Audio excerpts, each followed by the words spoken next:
আসসালামু আলাইকুম। ওয়ালাইকুম আসসালাম, ভালো আছেন? আছি আলহামদুলিল্লাহ। আপনি কি শিবির ভাই? জি, জি, শিবির ভাই।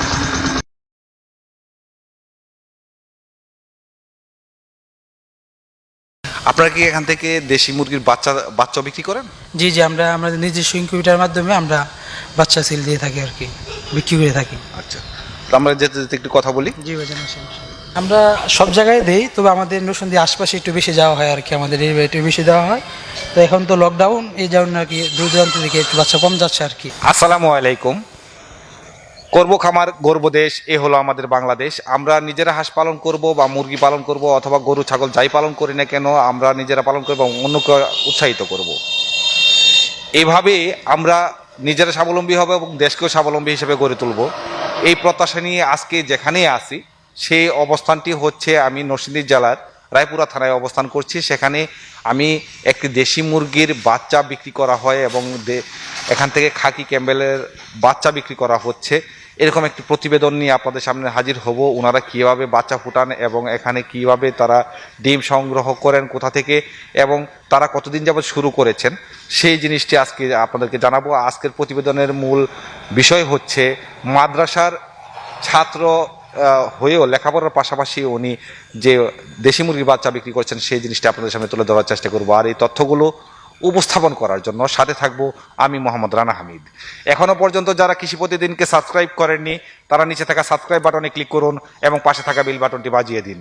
কৃষি প্রতিদিনের পক্ষ থেকে আপনাদেরকে একটি সতর্ক বার্তা জানাতে চাচ্ছি। বাংলাদেশের যে কোনো প্রান্তে আপনি বসবাস করে থাকেন না কেন, আপনি গরু, ছাগল, হাঁস, মুরগি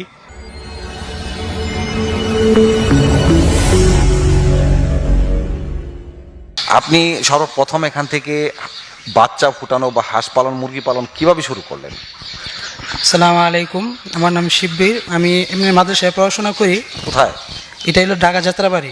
এখন আমি এই বছর দাওরাতে পড়বো আর কি। হ্যাঁ, আমি প্রথমে শখ করে বাজার থেকে, লোকাল বাজার থেকে 11টা মুরগি সংগ্রহ করি প্যারেন্টস। এখান থেকে আমি যখন নিয়ে আসছি কিছুদিনের ভিতরে আমার এগুলা ডিম দেওয়া শুরু হয় এবং এক পর্যায়ে মাসাল্লাহ দিলে আমি ভালো একটা ডিম পাই এবং এখান থেকে আমি কিছু মুরগি বসায় দিই। তো এখান থেকে আমার আস্তে আস্তে যাত্রা শুরু হয়। তো এখান থেকে আমি অল্প দিনের ভিতরে আবার প্রায় 300 মতন মুরগি প্যারেন্টস হয়ে যায় আর কি। তো এখান থেকে আমি এক পর্যায়ে ভাবলাম যে এখান থেকে আমি বাণিজ্যিকভাবে নেমে যাই। তখন আমার একদিন হঠাৎ করে, আমি এমনি মাদ্রাসায় পড়াশোনা করি, আমি মাদ্রাসা থেকে ক্লাসে মাঝখানে একটা ফোন পাই যে আপনার যে আমার বললো যে বাসায় আসো, সমস্যা হয়েছে। তখন বাসায় এসে দেখি আমার যে স্বপ্নটা ছিল 300 মুরগি প্যারেন্টস, এগুলো সবগুলো আর কি পুড়ে যায় আর কি একটা দুর্ঘটনার কারণে। কিভাবে আগুন লাগে এখানে? এটা আমার সম্ভবত আর কি বাচ্চা বোর্ডিং করতেছিলাম, এখান থেকে আগুনটা লেগে আর কি, শর্ট সার্কিট আর কি। আর এটা লাগে রাত্রেবেলা, যার কারণে কেউ টের পাই নাই এবং সবগুলা মুরগি আমার মারা যায় আর কি এখানে। তো যাই হোক, তারপরে আমি হাল ছাড়ি নাই, আবার পর্যায়ে আবার শুরু করলাম। তখন আমার কিছু হাঁসও ছিল, আপনি মুরগির পাশাপাশি আমার হাঁস ছিল অন্য ইয়াতে, অন্য রুমে। তো এই হাঁস দিয়ে আমি শুরু করি আবার আর কি। তো ইনশাল্লাহ এখন আমার খামারে হাঁস আছে এবং মুরগি আছে আর কি, দেশি মুরগি, একদম পিওর দেশি মুরগি। আপনার হ্যাচারিটি আছে, এখানে কি আপনাদের ইনকিউবেটর আছে?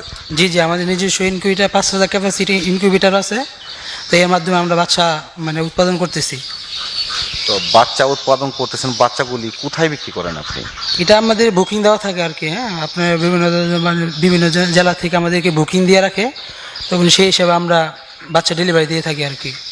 তো কেউ কি বাচ্চা একদিনে ফুটানোর পরে আপনার এখান থেকে এসে নিয়ে যায়, না আপনারা পাঠিয়ে দেন? না, আমরা অনেকে একদিনের বাচ্চা নিয়ে যায়, আর অনেকে যে বলে যে ভাই আমি তো মাত্র নতুন শুরু করতেছি, বাচ্চাগুলো বুটিং করে দিতে হবে আর কি। তো আমরা বুটিং করি আর কি বাচ্চা, তারপর সেল করি আর কি। তার মানে হচ্ছে আপনাদের এই প্রতিষ্ঠান থেকে বাচ্চা ব্রুডিং করেও বিক্রি করেন? জি, জি, জি। কেউ যদি কোনো নতুন উদ্যোক্তা যদি বলে যে হ্যাঁ আমি এটা পালন করতে চাই, কিন্তু আমি ব্রুডিং সম্বন্ধে বুঝি না, হ্যাঁ। ব্রুডিংটা কত তাপমাত্রায় করতে হবে সেই জিনিসটা আমরা জানি না, তো সেক্ষেত্রে আমরা এখান থেকে ব্রুডিং করে হাঁসের বাচ্চাকে ব্রুডিং করেন মুরগির পাশাপাশি?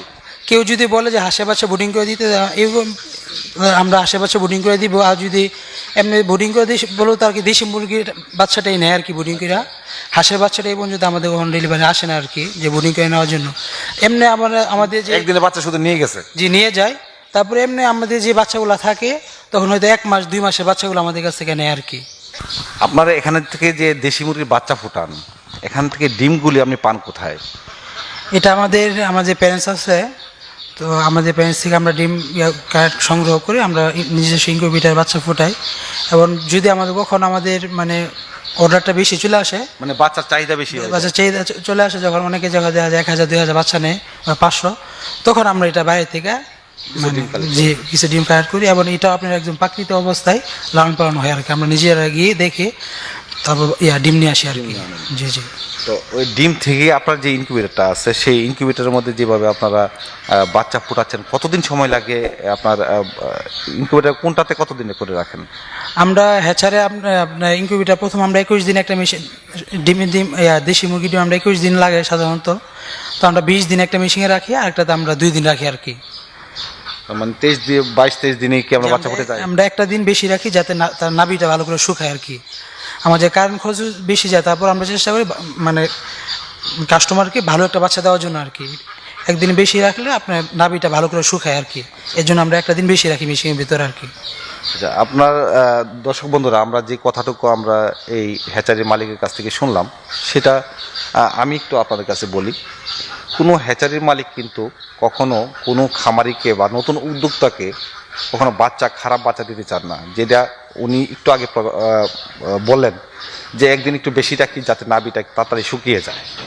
আমি এমনি তো পড়াশোনা করতেছি, তো অল্প মানে সময় ব্যয় দেওয়া যায় কীভাবে অল্প সময়, সেই হিসাবে খেয়াল করে আমি মানে চিন্তা করি যে কী করতে পারি আর কি। তখন আমি দেশি মুরগি এবং হাঁস এটা আমি বেছে নিই। এবং আমার যে দেশি মুরগিটা আছে এটা কিন্তু আমাদের বাংলাদেশে অ্যাভেলেবেল পাওয়া যাচ্ছে না এবং প্রায় বিলুপ্ত হয়ে যাচ্ছে।